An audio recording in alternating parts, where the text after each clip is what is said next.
Redirecting financial flows. After USAID's dismantling by Donald Trump, USAID, the United States Agency for International Development, is currently being shut down or merged with the State Department by Donald Trump. The status of this agency remains unclear. Its website and social media have been taken down, and it appears that it will be completely dismantled by the 7th of February. Employees of this agency are currently on unpaid leave. After the 7th of February, they may be permanently laid off or officially terminated, although they might return after a 90-day audit conducted by an agency now headed by Elon Musk and Vivek Ramaswamy. However, they will be under the supervision of the State Department and will no longer receive such large grants. These grants were allocated to various organizations and individuals over decades to facilitate regime changes in African and Latin American countries and to fund opposition parties in Ukraine. We have all heard stories about USAID collaborating with the CIA, and I believe that when President Kennedy established this agency in 1961, it was intended to change regimes through bribery. Therefore, USAID's budget exceeded that of the CIA. Interestingly, only now have some of the projects led by USAID and funded over the past years come to light. Previously, we were unaware of them. Let me list a couple of seemingly absurd examples. $50 million was allocated to fund condoms in the Gaza Strip, $1.5 million to promote DEI, diversity, equity, and inclusion, initiatives in workplaces in Serbia. DEI is all about inclusivity and equality, which in reality means giving preference to individuals from various sexual and national minorities over hiring based on competence. $70,000 was spent on a musical about DEI in Ireland, $47,000 on a transgender opera in Colombia, $32,000 on a transgender comic in Peru, and $37 million on the World Burial Organization. This is not the amount contributed by the U.S. government, but rather the amount allocated solely by the International Development Agency. $16 million was allocated to institutional contractors in gender development offices, $4 million to the Center for Climate and Positive Development, $12 million to support the Bureau of Environmental and Food Security Affairs, $6 million in non-emergency funding for excessive administrative support for the Center for Best Practices, $3 million in non-emergency funding for program planning evaluation services, and $600,000 for technical assistance in family planning in Latin America, among other projects. There's a vast list of such projects, and people may wonder how such large sums could be allocated to such failed initiatives. For instance, the $50 million allocated for condoms in Gaza could have flooded not only Gaza, but the entire Middle East, and even then, they would not have been used as intended. Do you think those who allocated these funds were unaware of this? Of course they knew.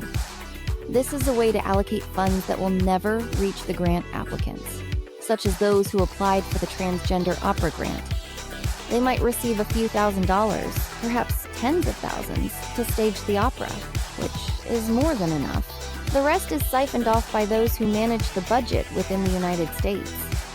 Naturally, this occurs with the knowledge of responsible officials in the countries receiving the grants. Without their share, this significant amount would never be approved. This is how the system works. And this mechanism was described by the famous journalist and now writer Graham Hancock in his 1988 book Lords of Poverty, when he was a correspondent for The Economist. He revealed how the humanitarian aid industry, under the auspices of the UN and other private charitable organizations, operates, with hundreds of millions of dollars being embezzled by officials working in these organizations. The remaining funds are then embezzled by officials and government members in the recipient countries. Only a tiny fraction reaches the population in the form of often unnecessary services, such as sending fur coats to Cambodia, where the average annual temperature is 30 degrees Celsius. I have seen these coats being sold cheaply in markets there. They were sent as second-hand clothing. Naturally, the funds allocated for this were embezzled, and the coats ended up in markets, sold for next to nothing in a country where surviving without air conditioning is challenging. Most similar initiatives function in the same way. These absurd USAID projects are essentially a means of bribing local officials and embezzling funds by USAID officials and other U.S. agencies and departments. There are individuals affiliated with these departments, and the firms that implement the projects often have connections to major businessmen, such as George Soros, whose organizations are also on this list. For example, the billionaire requested grants for his projects, which is absurd in itself, and received hundreds of millions of dollars for his activities. Naturally, these funds ended up in Soros's accounts, which he then used for other purposes in the same countries. We all know about the social transformations Soros has implemented to undermine various governments and weaken their currencies, profiting enormously from these actions. This is how the system operates, and when these absurdities are presented as mere stupidity and waste, there are actually very calculated individuals behind them who embezzle the budget. This is not limited to Russia or Ukraine. Budgets are embezzled everywhere quite successfully.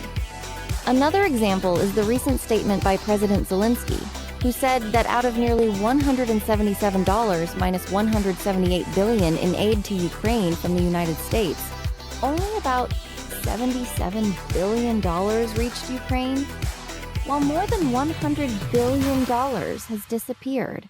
The UK provided $12 billion in aid, but very little of it reached Ukraine. This was also stated by President Natalian. Many independent British media outlets are now calling for an audit of this aid to Ukraine because it was likely embezzled by firms affiliated with the British government and, of course, by Ukrainian officials. As the saying goes, one man's war is another man's treasure. Now, we are witnessing another initiative where Elon Musk's Government Efficiency Ministry, abbreviated as DOE, entered the headquarters of the National Oceanic and Atmospheric Administration, NOAA, in Silver Spring, Maryland, and the Department of Commerce in Washington, D.C., raising concerns about staff reductions in the agency. They reportedly bypassed security, saying, "Get out of the way," and are now seeking access to the IT system, as they did in other agencies. According to a former NOAA employee and current University of New Hampshire researcher, they will have access to the entire computer system, much of which contains confidential information. Musk's people, under Trump's initiative, are identifying corruption cases because these expenditures, which were previously hidden under the Obama and Biden administrations, are now being exposed. They will likely find similar expenditures to those of USAID, declare them illegal and wasteful, possibly dismantle the agency, temporarily close it, and then merge it in a reduced form with another ministry. But the essence is, dear friends, that an even more grandiose money laundering scheme is being set up compared to the one under the Biden administration's aid to Ukraine.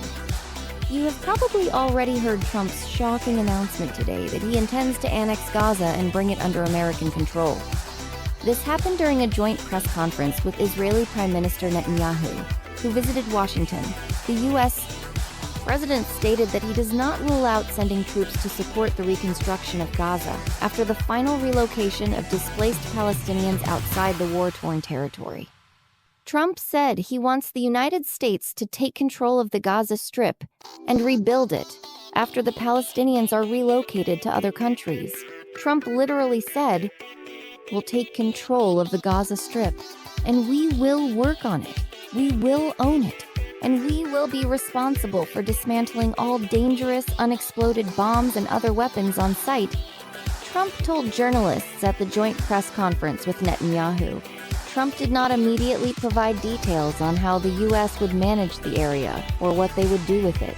He said the U.S. would work on the economic development of the region after clearing the destroyed buildings. Note that if you watch the video of this press conference, pay attention to Netanyahu's expression. He could barely hide his emotions. He clearly did not expect this. He likely learned about it before the press conference, possibly the day before, during a confidential meeting with Trump. But Netanyahu's reaction was evident. He was displeased. What will Trump do? Huge sums of money will be allocated to the so-called reconstruction of Gaza, similar to the contract signed last year between BlackRock and the Zelensky government for post-war reconstruction in Ukraine. This means that BlackRock and its affiliated investors will take control of all of Ukraine's industries, which are a lucrative target for Western companies, particularly the energy sector. They will dismantle it to eliminate competition and stop the export of cheap Ukrainian energy to Western Europe, making electricity more expensive for Ukrainians. You have already seen how much the cost of electricity has increased over the past 2 years. This is not just due to the war-damaged energy infrastructure, but also because BlackRock has pressured the Ukrainian government by providing record loans of $119 billion, along with the World Bank, the International Monetary Fund, and others. In exchange, Ukraine will have to pay with its infrastructure, as confirmed by Zelensky and Trump in their recent initiative, where Ukraine will pay for U.S. aid with its resources, including rare earth metals. This is yet another project, and it all boils down to money laundering for government officials. You understand that the $100 billion that did not reach Ukraine as aid was embezzled, or rather deliberately siphoned off in the United States by corrupt Ukrainian officials. A significant portion of this so-called aid was embezzled by individuals affiliated with the Biden administration, including possibly members of the Biden family. We all know about Biden's activities in Ukraine, including the scandal involving the energy company Burisma and his son, Hunter Biden. I have mentioned this several times before.